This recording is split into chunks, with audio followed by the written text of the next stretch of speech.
Hi and welcome back. Today I'm going to be showing you the basic principles of forging and heat treating carbon steels. Carbon steel, of course, is a very generic term and it doesn't really refer to anything specific. I use it because I don't know what I'm working with half the time because I recycle scrap to make my tools.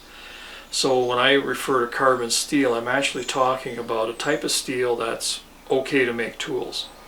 I have no idea what it is. It's all trial and error. I'll take a bar, make a tool out of it. If it makes a really good tool, then I'll set that bar aside for a special use and I'll go use something else. If it makes an okay tool, then I'll go ahead and use that up. So carbon steel is what I call everything. If it's not as good quality, I'll call it medium carbon steel. If it's better quality, I'll call it high carbon steel. The point I'm trying to make is that you can't go into a steel supplier and ask for carbon steel. It isn't specific enough for that guy because the term carbon steels, when you're referring to scrap steels, it probably encompasses a dozen or more different types of steels. So if you want to buy steel to make a very good quality tool, you need to do your research and go figure out what that tool steel is and go in and ask for that specifically. One of the problems people have when they're working with higher carbon steels is they try to forge it like it's mild steel. Mild steel is basically pure iron with a little bit of carbon in it. The carbon content is so low that it really doesn't affect the forgeability of that steel or the working properties of that steel. You can heat treat mild steel or quench it and it really has very little effect. But the thing they don't realize is that as you add carbon to that steel, the forgeability of that steel actually drops tremendously.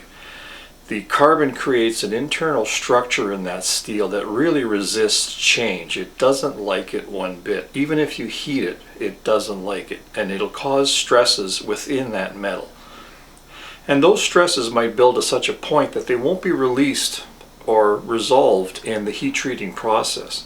And they will result in the steel cracking or fracturing when you try to heat treat it or when you try to use it shortly after it's heat treated.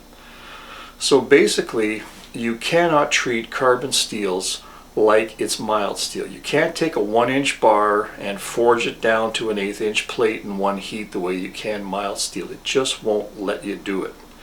It'll look okay, but when you heat treat it, it'll crack. So you have mild steel at one end of the scale, which has iron with a little bit of carbon in it. At the other end of the scale, you have cast iron, which is again iron, but it has a tremendous amount of carbon in that mix. And that has absolutely no forgeability. If you want to change the shape of a cast iron piece, you have to remelt it and cast it into something else. You can heat it up, do whatever you want to. If you put that under a hammer, it'll fracture. The carbon content in that metal is so great that it just resists any kind of change. The problem that this causes when you're dealing with scrap metal, as I've mentioned before, is that you have really no idea what you're working with. So to be on the safe side, you have to treat everything that you're working with, regardless of its composition, like it's a high carbon steel that is very, very sensitive to change, and you have to forge that very, very carefully. You make very little changes in each heat. You take a lot of heats, you work within a very narrow heat range, and you really just have to take your time. You know, if you're trying to change a 1-inch bar into a 1/8-inch plate, you have to do that over a number of heats. You cannot just go in there and wail away at it the way you would with mild steel and expect to get away with it. Now, when it comes to recycling scrap steels, you have to understand that there are really very few good quality steels out there. The vast majority of the steel that you're going to get is from leaf springs or coil springs or crowbars or that sort of thing. And that is by far the most abundant type of steel. And those steels are what I would consider to be a medium carbon steel. So with a medium carbon steel, you can make pretty good tools, but you can't make great tools. For example, if I was to use a leaf spring to make a plane iron, it would work fine for me because I'm probably just looking at using it for an hour or two at the very most. So if I can get through that without having to sharpen it, I'm happy.